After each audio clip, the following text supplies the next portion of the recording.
수학만세 시간입니다. 반갑습니다. 예. 진행을 맡은 입시킬러 레오입니다. 네, 동탄 깊은 생각 고등부 원장 윤승호 선생입니다. 오. 지난주에 뭐 진짜 시작부터 따끈따끈했어요. 그쵸. 우리 원장님 오늘은 그냥 그 뭐 앞뒤 다 빼고 네네. 바로 저번 주에 약속한 대로 네. 첫 번째 중간고사 네네. 이런 단원들이 대부분 들어갈 텐데 네네네. 이거 진짜 어려운데 이걸 어떻게 하여튼 정보 다 주세요. 네네. 네, 부탁드리겠습니다. 네, 오늘은 이제 제대로 된 본론이죠. 네. 이제 우리 고등학교 1학년 애들, 또 학부모님들이 가장 궁금해야 될 상황. 첫 중간고사 어떻게 공략할 거냐. 그렇죠. 예, 그 첫 중간고사를 잘 받기 위한 전략 이런 건데 일단 지역마다 조금 차이는 있지만 실질적으로 중간고사 시험 범위는 2차 함수까지 들어가는 학교가 있고요. 그다음에 여러 가지 방정식까지 들어가는 학교가 있습니다. 근데 좀 더 자사고나 수학을 좀 잘하는 학생들이 많이 모여 있는 학교는 여러 가지 부등식까지 시험 범위가 들어갑니다. 그렇게 해서 뭐 마지노선은 여러 가지 부등식까지, 그 다음에 대다수는 여러 가지 방정식까지, 그리고 좀 짧게 들어가는 곳은 2차 함수까지가 이제 시험 범위가 될 거예요. 자, 그러면 여기서 이제 좀 많이 어렵고 좀 우리가 약간 강약을 둔다 했을 때 네. 뭐 어려운 파트가 있고 쉬운 파트가 있고 어디를 좀 집중적으로 공부를 해야 되고 어디에서 집중적으로 어려운 문제가 많이 나오냐, 이게 되게 궁금하실 거잖아요. 첫째는 단원별로 제가 설명을 드리겠습니다. 처음 단원이 이제 다항식의 연산에서 곱셈 공식과 관련된 문제가 나와요. 거기서는 보통 이제 3.8점짜리, 뭐 3점 초반짜리 해서 내신에서 가장 좀 쉬운 문제, 단순히 이제 공식을 외워서 적용하는 그런 문제 위주로가 나와요. 그래서 막 그거 문제를 막 너무 어렵게 이렇게 팔 필요는 없어요, 사실. 그냥 곱셈 공식을 정확하게 외우고 그거를 어떻게든 적용할 수 있을까, 전개해서 또는 이제 실생활 관련 문제들, 도형과 관련된 문제들 이런 거 나오면 그대로 거기에 적용할 수 있는지에 대한 연습. 그래서 우리가 유형사라고 부르는 뭐 센수학이나 뭐 RPM이나 뭐 그런 문제들만 충분히 연습해도 대비가 될 거예요. 근데 두 번째 파트인 항등식과 나머지 정리, 여기가 좀 아이들이 많이 어려워합니다. 네. 여기서 이제 항등식까지는 괜찮은데 나머지 정리가 좀 많이 어려워요. 특히 이제 나머지 정리 안에서 2차식을 뭐 나누는 상황에 대한 나머지가 어떨까, 이런 건 좀 애들이 잘하는데 3차식을 나눴을 때 나머지가 어떻게 되냐라는 문제가 있어요. 거기에 이제 모든 유형사마다 다 있는 문항인데 아이들이 좀 왜 이 3차식을 나눴을 때 2차식 나머지가 이렇게 돼? 라는 원리를 좀 잘 몰라요. 많이 헷갈려하고. 그래서 거기를 좀 집중해서 나머지 정리는 보는 게 좋고, 약간 인수 정리 파트에서 약간 복잡하게 3차식에 대한 인수 정리, 이런 파트가 조금 많이 어려워합니다. 그리고 학교에서도 그런 파트 좀 어렵게 내요. 그래서 인수 정리 3차 그런 것도 우리가 한 번 더 보면 좋습니다. 그 다음 단원이 인수분해. 인수분해인데 인수분해는 단순히 인수분해를 하는 공식을 잘 외우시면 돼요. 다만 아까도 말씀드린 것처럼 도형에서 실생활과 연계된 문제들이 나옵니다. 그러니까 이 도형에 대해서 어떻게 인수분해는 되냐, 뭐 선분의 길이가 이렇게 주어졌을 때 뭐 인수분해를 하면 어떻게 될까, 뭐 인수분해했을 때 삼각형 꼴은 무엇이 될까, 뭐 또는 인수분해해서 나온 식이 뭐 나왔는데 이게 과연 인수분해 될까 안 될까, 뭐 이런 문제들. 그래서 이런 인수분해 파트는 단순히 인수분해를 제대로 외워야 되고요. 두 번째는 실생활 관련 문제들 많이 연습했으면 좋겠습니다. 그 다음 배우는 사항이 뭐냐면 복소수.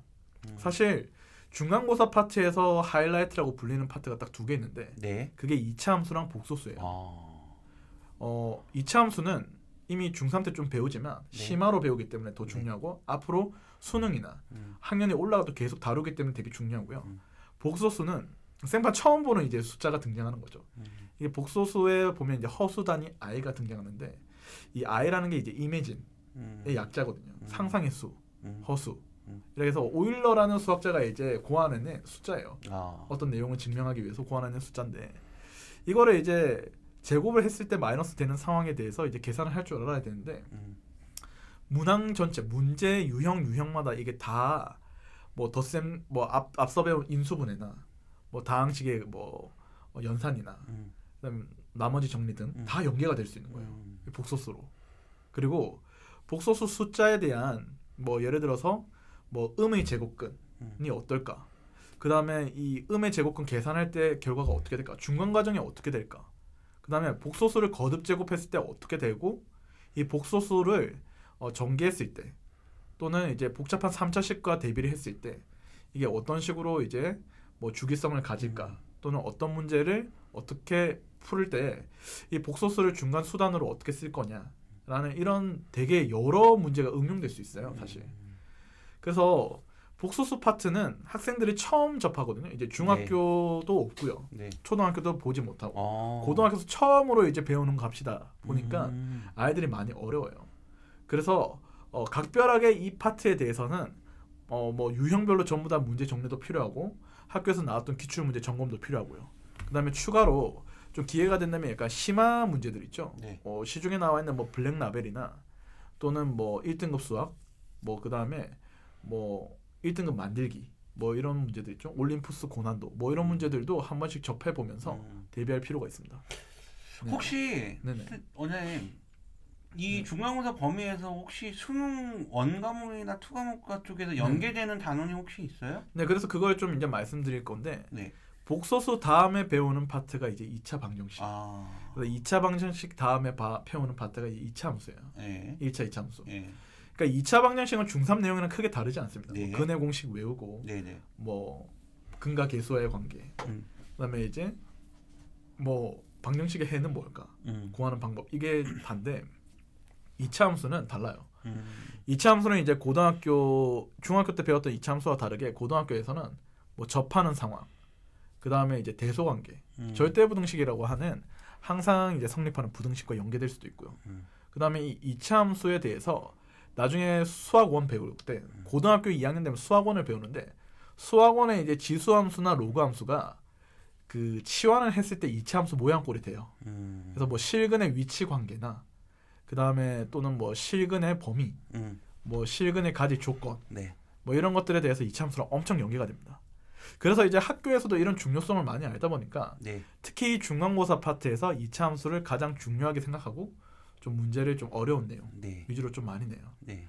그렇기 때문에 당연히 중간고사 할 땐 복소수와 2차 함수 요거를 이제 가장 중요하게 생각하고 이제 대비를 해야 된다. 네. 라고 하고 2차 함수는 앞으로 여러분들이 뭐 원의 방정식에서도 볼 수 있을 거고 네. 그 다음에 고등학교 2학년 수1, 수2 심지어 이제 나아가서 미적분 파트까지 다 연계가 되기 때문에 2차 함수에 대한 성질이나 그런 특성들은 이제 정확히 알고 있어야 될 겁니다. 특히 근과 계수의 관계에 응용될 수 있는 문제 유형들은 전부 다 알고 있어야 된다 그 말이죠. 여기까지 중간고사 범위라고. 아니요, 이제 조금 더 남았는데 더 남았어요. 네, 여러 가지 방정식 있고 여러 가지 부등식이 있습니다. 그 2차 함수 다음에. 근데 이 여러 가지 방정식이란 것은 좀 이제 새로운 방정식이에요. 그러니까 중학교 때 배웠던 건 조금 약간 다른 거죠. 그러니까 뭐 방정식이 뭐 예를 들어서 뭐 분수꼴에 대한 식으로 정리했을 때 방정식 또는 이제 우리가 상반 방정식이라 해서 이제 좌우 대칭 모양 꼴의 식에서 해를 어떻게 구할 거냐 이런 것도 이제 응용돼서 나오고 그 다음에 우리가 XY라는 두 문자가 나는데 XY의 문자의 그 위치를 바꿔도 똑같은 방정식이 있어요. 그래서 그런 방정식의 해는 어떻게 구할까라는 것도 나오고 그 다음에 연립 방정식인데 약간 중학교 때는 난이도가 다른 거죠. 그냥 1차원적인 연립 방정식이 아니라 2차 방정식과 연계된 연립 방정식이 나와요. 그래서 여러 가지 방정식이 딱 들어가는 순간 전혀 중학교 때 배웠던 내용 이상으로 좀 어려워지기 때문에 실질적으로 각 상황에 맞는 방정식 풀이법에 대해서 다 암기를 하고 적용을 할 수 있어야 됩니다. 그러기 위해서는 어떻게 대비하냐면 일단 유형선은 다 봐야 돼요. 뭐 센 수학이네, RPM이네, 뭐 이런 것도 있죠. 그리고 학교가 내신이 어떻게 나올지는 잘 모르겠지만 보통 내신 기출에 있는 범주를 벗어나지 않기 때문에 내신 기출을 한 번 더 점검할 필요는 있죠. 그리고 여러 가지 부등식 같은 경우는 들어가는 학교가 있고 없는 학교가 안 들어가는 학교가 있는데 보통 자사고나 과고 뭐 이런 데가 아니면 사실 안 들어갈 겁니다. 2학기 그냥 기말고사 범위예요. 그러니까 1학기 기말고사 범위로 넘어갑니다. 그래서 사실 여러 가지 방정식까지가 중간고사 범위고 강조하자면 복소수, 2차 함수 여러 가지 방정식까지 들어가면 여러 가지 방정식까지를 최대한 본인들이 이제 여기에 제일 중요한 파트가 이 세 파트에 대해서 완전 집중하고 공부하자 하고 중간고사를 대비하면 되죠. 청취자 여러분들 진짜 제가 우리 그 윤 원장님 설명을 이렇게 들으면서 이거 진짜 중요한 얘기인 것 같아요. 그렇죠. 왜냐하면 정말로 이렇게 시작하기 전에 딱 이렇게 정리된 누군가가 이렇게 고등수학 상 이런 거고 시험 대비 중간고사가 여긴데 이런 걸 이렇게 해야 네. 돼라고 이게 정리돼서 얘기해 준다는 건 굉장히 시작하기 전에 도움이 많이 될 것 같아요. 네네 맞죠. 그래서 꼭 이 방송은 학생들이 꼭 한번 좀 봤으면 좋겠습니다. 네네. 제가 예전에 제가 대입에 대한 입시 전형에 대한 부분은 학부모 입시 교실을 열어요. 근데 제가 한번 예전에 수학을 네네. 학부모님들 수학 교실을 한번 열었어요. 저는 뭐 딴 뜻은 없어요. 그러니까 중학교 둔 부모님이라면 고등학교 올라가서 수학이 이렇게 했는데 제가 실패했잖아요. 그거 왠지 아세요? 학부모님들을 한 수학 교실이라고 했더니 수학 질문할까봐 선생님이 그래서 그 파트가 실패를 했는데 그 기획이 실패했는데 자 이거는 괜찮아요. 이 유튜브는요 정말로 우리 윤석 원장님이 되게 아주 꼼꼼하게 제가 이렇게 들어봐도 네네. 이해가 쏙쏙 되는 그런 네. 정리를 해 주신 것 같아요. 아 그렇죠. 고등수학 상 1학기 중간고사 범위 지금까지 말씀해 주신 거죠? 네 맞습니다. 중간고사에서 중요한 파트와 중요한 파트. 좀 이렇게 어떻게 대비를 할 거냐. 뭐 결론 짓자면 이겁니다. 다항식의 연산 파트는 단순히 공식을 암기해서 네. 유형서 문제만 정리하자. 네. 그 다음에 항식과 나머지 정리에서는 네. 3차 항을 나눌 때의 나머지의 주의. 그 다음에 인수분해는 네. 공식을 열심히 외우고 네. 역시 유형서만 정리하면 되고 복소수랑 이차 함수만 좀 더 심한 문제들 있죠. 약간 어렵다고 생각되는 문제집 위주로 좀 더 공부할 필요가 있다. 네, 그렇게 하면 되죠. 네. 마무리 정리까지 깔끔하게 해주셨습니다. 자, 네네. 다음 주는 그렇다면 네네. 1학기 기말고사 범위에 네, 대해서 맞습니다. 또 우리 윤 원장님께서 정리를 해 주도록 하겠습니다. 예, 예. 자, 1학기 중간고사 중요하고 기말고사는 아직 멀었다 그 생각 아닙니다. 네네. 차라리 기말까지 한번 싹 다 이 방송 들어보는 게 아, 맞습니다. 훨씬 더 유리할 수 있습니다. 그렇죠. 다음 주에 기말고사 1학기 기말고사 범위를 네. 또 우리 윤 원장님이 리얼하게 또 정리해 드리도록 알겠습니다. 하겠습니다. 자, 네. 오늘은 중간고사 아주 깔끔한 정리 감사드리고요. 네. 여기까지 방송 진행하도록 네. 하겠습니다. 수고하셨습니다. 다음 주에 뵙겠습니다. 네, 다음 주에 뵙겠습니다.